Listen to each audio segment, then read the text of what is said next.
Welcome, everybody. This is Ava filling in for John. Welcome to Mertech.com's Daily News Update Extra. We are sharing a video snippet that provides no nonsense, common sense, logic, and truth. I am following this channel and given this video a thumbs up. The link to this video is in the description box below. Please follow Mertech on Rumble. Give me a thumbs up and share this information far and wide. This great news update will begin momentarily. Thank you and may God bless.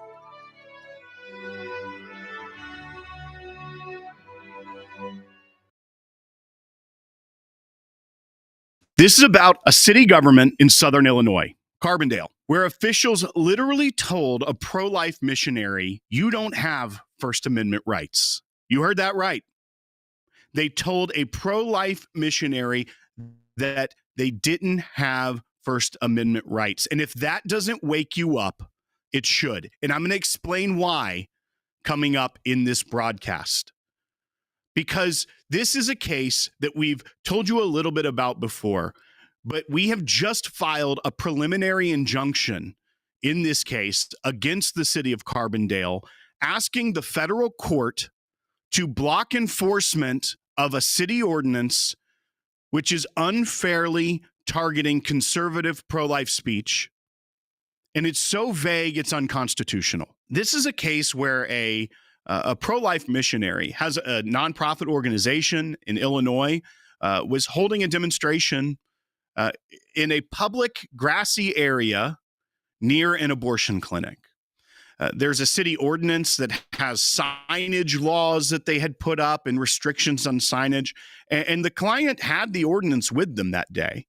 And they were approached by a city official who was acting on behalf of the city attorney to try and get this demonstration shut down. This just happened a couple weeks ago. As a matter of fact, we were live on the air when a pastor in the area contacted the ACLJ saying, "We need help right now." And our attorneys got right on it. But now as the case develops and we see what's really happening there, it's shocking. And it's shocking not just because of what happened to these pro-life advocates, but what could happen to anyone if we don't stand up for the First Amendment and fight back in the courts. So he was out there with this group and they had signs, things that said free baby supplies and we will adopt your baby, and things like love your preborn neighbor as yourself. And this official, Carbondale Community Development Manager, confronted our client, said that they were acting on the direction of the city attorney in that they were in violation of the city's temporary sign ordinance. They labeled the sign as commercial, the one that said free baby supplies, as if it were business for them. But our client was saying this is protected speech, even pointed in the ordinance where demonstrations were exempted from this ordinance under the First Amendment of the United States Constitution. And this individual working for the city, when our client said, "This is protected under my First Amendment rights," the city official said, "No, it isn't." Then the person working for the city got the police involved, and the police get there. And the police say, "Oh, yeah, you can do this, but you have to move the signs to this place and it's all good. Everything's fine."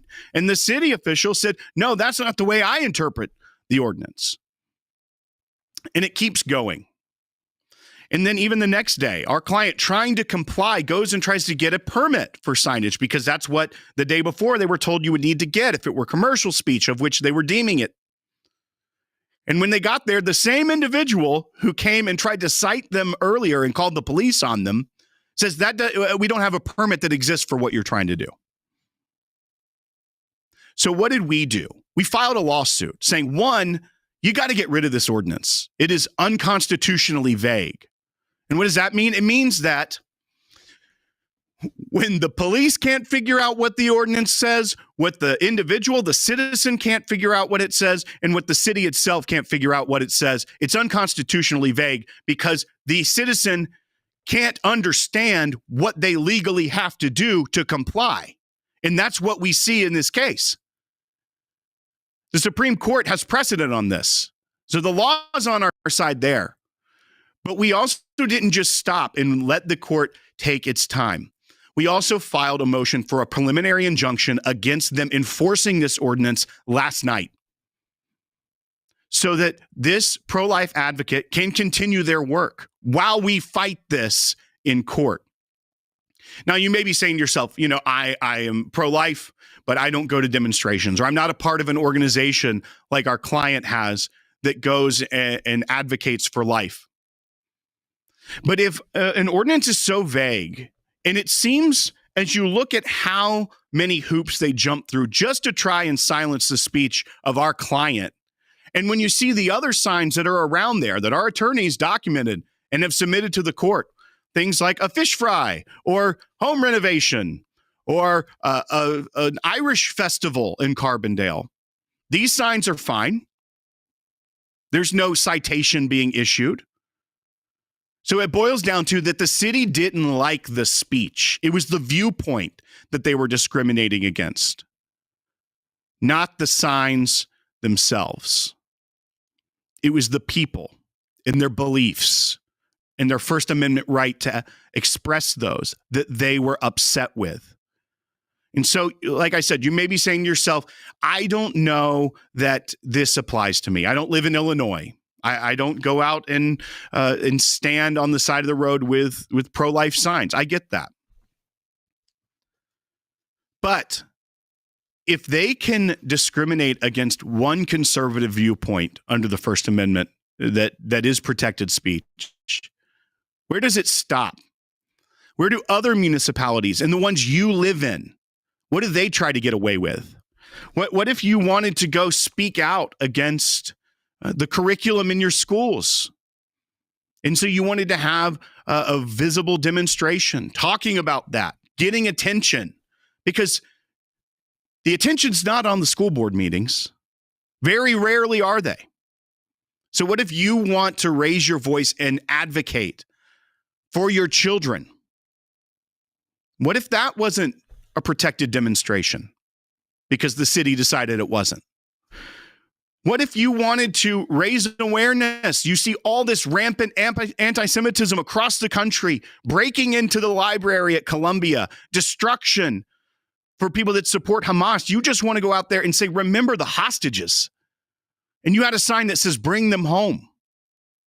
What if that was decided that your viewpoint here, this isn't really a demonstration as we see it under the exemption that's in the city ordinance? So you're not allowed to do this, and we're going to call the police. Or what if you decide to have a political rally? In the exemptions in the ordinance, it says that is one. But what if they decided because it's against an incumbent, we don't think it is. We don't think it falls in the exempt category. And they try to shut your speech down. That's how they try to silence you. This isn't some broad national law. This isn't the failing Democrats trying to censor your speech. At the federal level, they're doing a pretty good job right now in the administration of shutting that down. We talked about Marco Rubio shutting down that global engagement center in the State Department, which was spying on Americans, keeping dossiers of their social media. The federal government's doing a pretty good job of that right now. But you know what? It's not their job to go and look at every ordinance in the United States that could be coming after you. And that's all politics is local, as they say. That's where it starts, folks. It starts where you live and where you work and where your children go to school. And if they're able to shut down your First Amendment right there, then you don't have a First Amendment. That's why the ACLJ fights for this. We will fight for you if you are experiencing something similar in your town. We have had thousands of contacts already this year through aclj.org/help. And you don't hear about these cases every day. But that's the work that we're doing. Right now, as soon as I'm off the air, our attorneys are in court in Ohio defending another pro-life advocate who was arrested because they don't like speech that makes them uncomfortable. They don't like the truth. And so we're going to keep fighting day in and day out to protect that, to protect the First Amendment. It's sacred. It's what makes America great. And we are not going to stop. We are so excited to announce the ACLJ's brand new app, completely redesigned to provide you with the best tools available